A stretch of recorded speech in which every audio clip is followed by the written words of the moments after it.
Hello guys, ചെമ്പനീർ പൂവിൻ്റെ ഇന്നത്തെ episode റിവ്യൂയിലേക്ക് സ്വാഗതം. സച്ചി എല്ലാവരെയും വിളിച്ചു കൂട്ടിയതിന് ചന്ദ്രമതി ചോദിക്കുന്നുണ്ട്, എന്തിനാ നീ എല്ലാവരെയും വിളിച്ചു കൂട്ടിയെന്ന്. നിങ്ങളെല്ലാം പറഞ്ഞില്ലായിരുന്നോ രേവതിക്ക് താലിമാല മേടിച്ചു കൊടുക്കാൻ എനിക്ക് കഴിവില്ലെന്ന് എന്ന് പറഞ്ഞില്ലെന്ന് ചോദിക്കുമ്പോഴത്തേന് ചന്ദ്രമതി പറയും, അതെന്താ, അത് ഉറപ്പിക്കാൻ വേണ്ടി വിളിച്ചതാണോ? ഇനിയിപ്പം നീ എൻ്റെ കൈ തന്ന ആ സ്വർണ്ണം എല്ലാം തിരിച്ചു തരണമെന്ന് കാല് പിടിക്കാൻ പറഞ്ഞതാണോ എന്നൊക്കെ ചോദിക്കുന്നുണ്ട്. അന്നേരത്തേന് സച്ചി പറയും, അങ്ങനെയൊക്കെ ഞാൻ എന്തായാലും ചോദിക്കത്തില്ല, ഞാൻ ഒറ്റ തന്തയ്ക്ക് പിറന്നവനാന്ന് പറയും. എടാ സച്ചിൻ, നീ കാര്യം പറയും എന്താണെന്ന്. എല്ലാവരെയും വിളിച്ചിരുത്തിയിട്ട് ഇങ്ങനെ അതും ഇതും പറഞ്ഞുകൊണ്ടിരിക്കുകയാണോ എന്ന് രവീന്ദ്രൻ ചോദിക്കുന്നുണ്ട്. അച്ഛാ, ഇനിയും പറച്ചിലൊന്നുമില്ല, ആക്ഷൻ മാത്രമേ ഉള്ളെന്ന് പറഞ്ഞ് ഒരു സ്വർണ്ണ മാലയുടെ ഒരു പാക്കറ്റ് എടുക്കുന്നുണ്ട്. അന്നേരത്തേന് രവീന്ദ്രൻ ചോദിക്കും, ആഹാ ഇത് സ്വർണ്ണമാണല്ലോ എന്ന്. അതെ, ഇത് സ്വർണ്ണമാണെന്ന് പറഞ്ഞ് അതിനകത്തുനിന്ന് ഒരു മാല എടുത്ത് കൊടുക്കുന്നുണ്ട്. എന്നിട്ട് പറയും, അച്ഛാ ഇത് ഞാൻ രേവതിക്ക് മേടിച്ച താലിമാലയാണെന്ന് പറയും. അത് കേൾക്കുമ്പോഴത്തേന് രവീന്ദ്രനും സന്തോഷമാകുന്നുണ്ട്, രേവതിക്കും ശ്രീകാന്തിനും വർഷയ്ക്കും ഒക്കെ സന്തോഷമാകും. പക്ഷേ ശ്രുതിക്കും അത്ര ഇൻട്രസ്റ്റ് ഒന്നുമില്ല അത് കേൾക്കുമ്പോഴത്തേന്. ചന്ദ്രമതിക്കാണ് ഒട്ടും ഇഷ്ടപ്പെടത്തില്ല. അന്നേരം സ്വർണ്ണമോന്ന് ശ്രുതി ഇങ്ങനെ ശ്രുതിയോട് ചോദിക്കുന്നുണ്ട്. ആർക്കറിയാം എന്നൊക്കെ പറഞ്ഞ് ശ്രുതി ഇങ്ങനെ അനങ്ങതങ്ങിരിക്കും. എല്ലാവരും പറഞ്ഞില്ലായിരുന്നു എൻ്റെ ഭാര്യയ്ക്ക് എനിക്കൊരു സ്വർണ്ണമാല എടുത്ത് കൊടുക്കാൻ പറ്റത്തില്ലെന്ന്. ഡ്രൈവറായി ഞാനത് എങ്ങനെ മേടിച്ച് കൊടുക്കും എന്നൊക്കെ ചോദിച്ച് എല്ലാവരും എന്നെ കളിയാക്കിയില്ലേ എന്നൊക്കെ ചോദിക്കും. അന്ന് ഞാൻ എടുത്ത് കൊണ്ടുവന്നിരിക്കുന്നത് കണ്ടോ, എൻ്റെ ഭാര്യയ്ക്കുള്ള താലിമാലയാന്ന് പറയും. അത് കേൾക്കുമ്പോഴത്തേന് ചന്ദ്രമതി പറയുന്നുണ്ട്, പറച്ചിൽ കേട്ടാൽ തോന്നും അങ്ങ് ഒരുപാട് സ്വർണം കൊണ്ടുവന്ന പോലാണല്ലോ എന്ന്.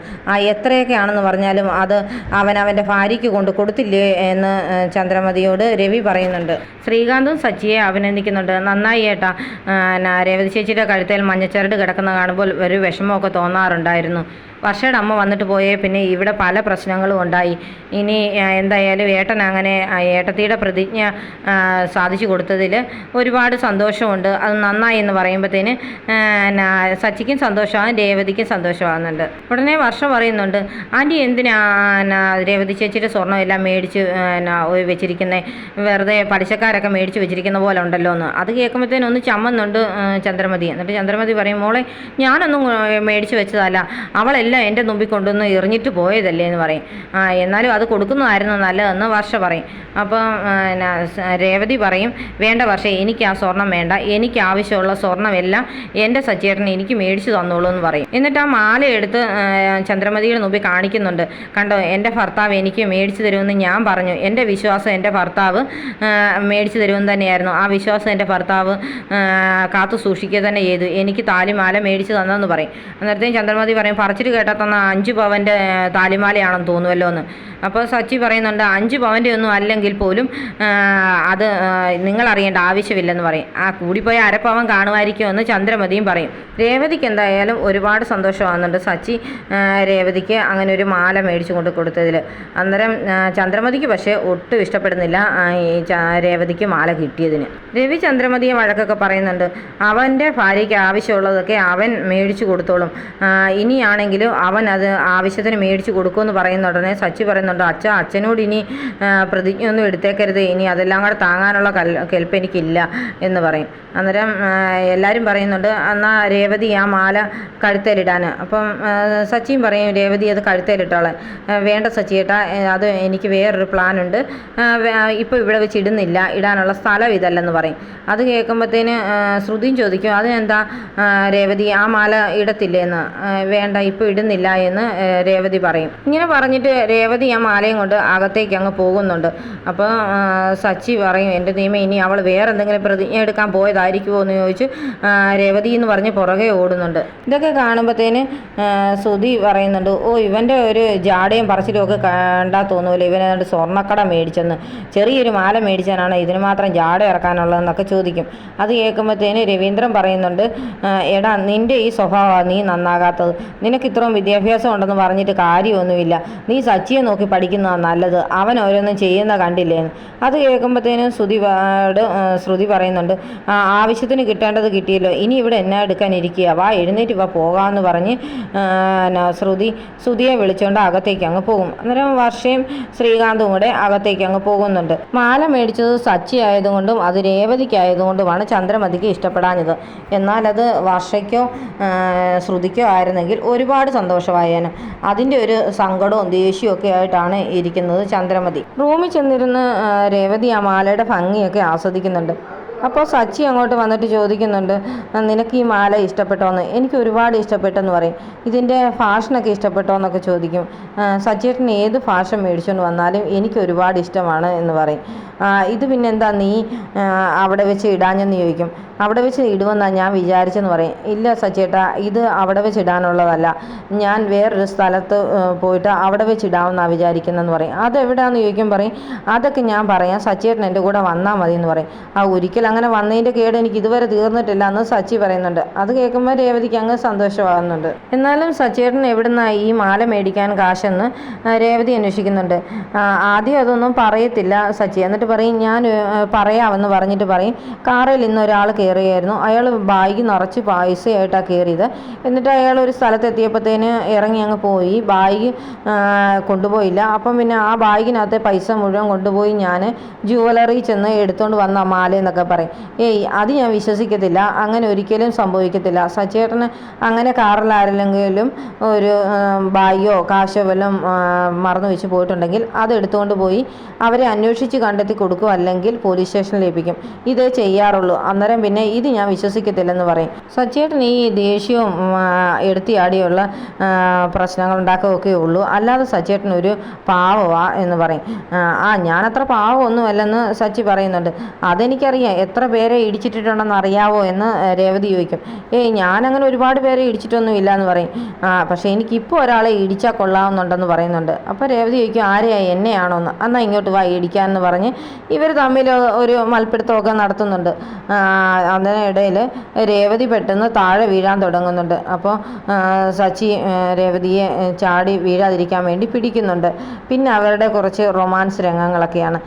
എന്നിട്ട് രേവതിയെ സച്ചി ചേർത്ത് പിടിക്കുന്നുണ്ട്. ഇവർക്ക് ഭയങ്കര സന്തോഷമാണ്. ഈ മാലയൊക്കെ കിട്ടിയതിൻ്റെ സന്തോഷമൊക്കെ രേവതി സച്ചിയോട് പ്രകടിപ്പിക്കുന്നുണ്ട്. സച്ചിക്കും രേവതിക്കും ഇത്ര സന്തോഷമൊക്കെ ആണെങ്കിൽ ശരി, ചന്ദ്രമതിക്ക് പക്ഷേ ആകെ ടെൻഷനാണ്. അത് സച്ചിൻ രേവതിയാണല്ലോ ഇപ്പം വിജയിച്ച് നിൽക്കുന്നത്. അത് കാരണം ചന്ദ്രമതി ശ്രുതിയുടെ അടുത്ത് ചെല്ലുന്നുണ്ട്. ശ്രുതിയോട് എന്നിട്ട് പറയും, കണ്ടില്ലേ അവരൊക്കെ ചെയ്ത പരിപാടികൾ, ഇങ്ങനെ രണ്ട് എണ്ണം കൂടെ കൂടി ഓരോന്ന് ചെയ്തു വെച്ചാൽ നമുക്ക് അതിൻ്റെ നാണക്കേട്. നീ അവളുടെ മുമ്പിൽ ഒട്ടും താണു കൊടുക്കാൻ പറ്റില്ല ശ്രുതി. അതുകൊണ്ട് അവളൊരു ചെയിൻ കൊണ്ടുവന്ന് അതുപോലെ തന്നെ നീ ഒരു മാല ഉടനെ തന്നെ മേടിക്കണമെന്ന് പറയും. അത് കേൾക്കുമ്പോഴത്തേന് ശ്രുതി ശരിക്കും ഞെട്ടുന്നുണ്ട്. എവിടുന്ന് മേടിക്കാനാ? മൊത്തം കടം കയറി നിൽക്കുന്ന ശ്രുതിക്ക് ഇത് കേൾക്കുമ്പോൾ ഞെട്ടലാണ്. അതല്ല, നിൻ്റെ അച്ഛൻ മലേഷ്യയിലല്ലേ, അപ്പം മലേഷ്യയിലുള്ള അച്ഛനോട് വിളിച്ച് പറ എന്ന് പറയും. അച്ഛൻ ഇപ്പം മലേഷ്യയിലൊന്നുമില്ല, വേറെ ഏതോ രാജ്യത്താണെന്നൊക്കെ ശ്രുതി പറയും.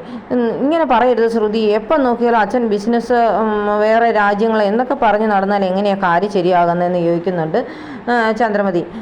അതല്ല ആൻറ്റി, അച്ഛന് ബിസിനസ് അല്ലേ, അപ്പം പിന്നെ അച്ഛൻ വേറെ രാജ്യങ്ങൾ വഴിയൊക്കെ ഇങ്ങനെ പൊക്കോണ്ടിരിക്കുമെന്ന് പറയും.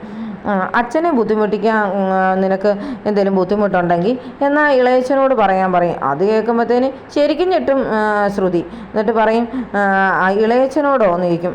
അതെ ഇളയച്ചൻ, അയാൾക്ക് മോളോട് എന്ത് സ്നേഹമായിരുന്നു, അത് കാരണം ഇളയച്ചനോട് പറഞ്ഞാൽ മതി, കിലോ കണക്കിന് സ്വർണം കൊണ്ട് തരത്തില്ലേന്ന് ചോദിക്കും.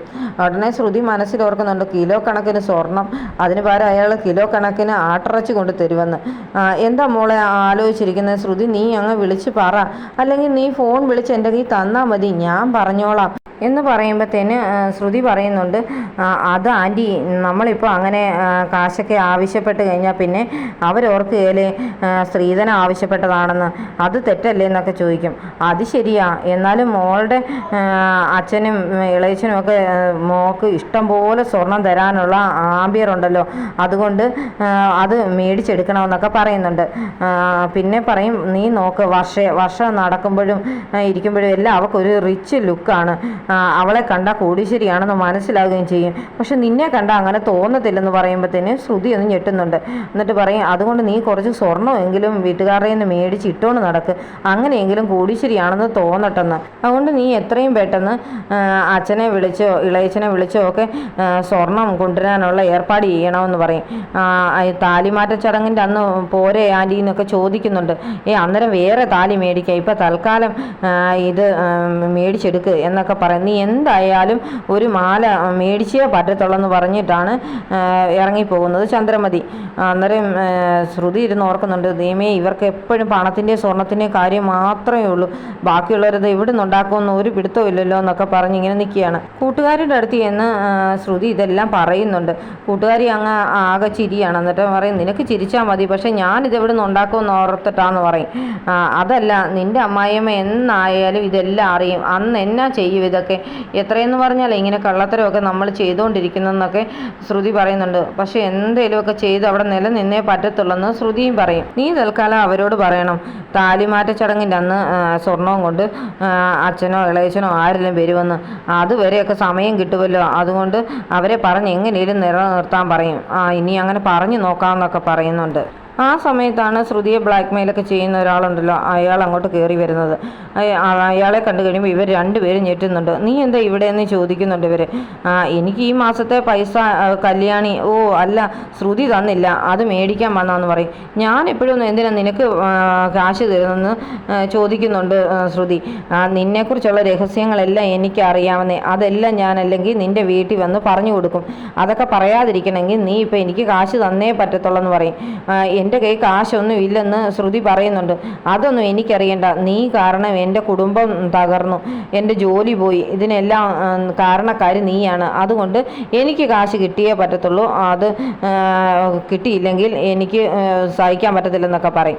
അന്നേരത്തേന് കൂട്ടുകാരിയും ചോദിക്കുന്നുണ്ട്, നീ എന്തിൻ്റെ അടിസ്ഥാനത്തിൽ ഇങ്ങനെയൊക്കെ ചോദിക്കുന്നത്, എൻ്റെ മാനവും പോയി അഭിമാനവും പോയി നിൽക്കുന്ന സമയത്ത് എനിക്ക് കാശ് കിട്ടണമെന്ന് പറയും. അപ്പം കൂട്ടുകാരി ചോദിക്കും, അതിന് നിനക്ക് മാനമൊക്കെ ഉണ്ടോടാന്ന്, നീ ഓവറായിട്ടൊന്നും ഇങ്ങോട്ട് സംസാരിക്കാനൊന്നും വേണ്ട, എനിക്ക് ഇവളോടാ പറയാനുള്ളത്, ഇവൾ എനിക്ക് കാശ് തന്നേ പറ്റത്തുള്ളൂ, അല്ലാതെ എനിക്ക് ജീവിക്കാൻ ഒരു വകുപ്പില്ല, അല്ലെങ്കിൽ ഞാൻ ഇതെല്ലാം ചെന്ന് നിൻ്റെ വീട്ടിൽ പറയുമെന്ന് പറയും. അപ്പോൾ ശ്രുതി പറയുന്നുണ്ട്, എനിക്ക് 2 ദിവസത്തെ അവധി വേണം, അല്ലാതെ എനിക്ക് എവിടെ നിന്നാണ് കാശുണ്ടാക്കുന്നത്, ഞാൻ തന്നെ ജീവിക്കാൻ ഒരുപാട് പാടുപെടുവാണ്, അതിനിടയിൽ നിനക്കുള്ള കാശ് ഇവിടെ പെട്ടെന്ന് ഉണ്ടാക്കി തരാനൊന്നും പറ്റത്തില്ലെന്ന് പറയും. എന്നാൽ എത്രയും പെട്ടെന്ന് എനിക്ക് കാശ് കിട്ടിയിരിക്കണം, അല്ലെങ്കിൽ ഞാനങ്ങ് വന്നിരിക്കുമെന്ന് ഭീഷണിപ്പെടുത്തുകയാണ് അയാൾ. അത് കേട്ടിങ്ങനെ ഞെട്ടി നിൽക്കുന്ന ശ്രുതിയെ കാണിച്ചുകൊണ്ടാണ് ഇന്നത്തെ എപ്പിസോഡ് അവസാനിക്കുന്നത്.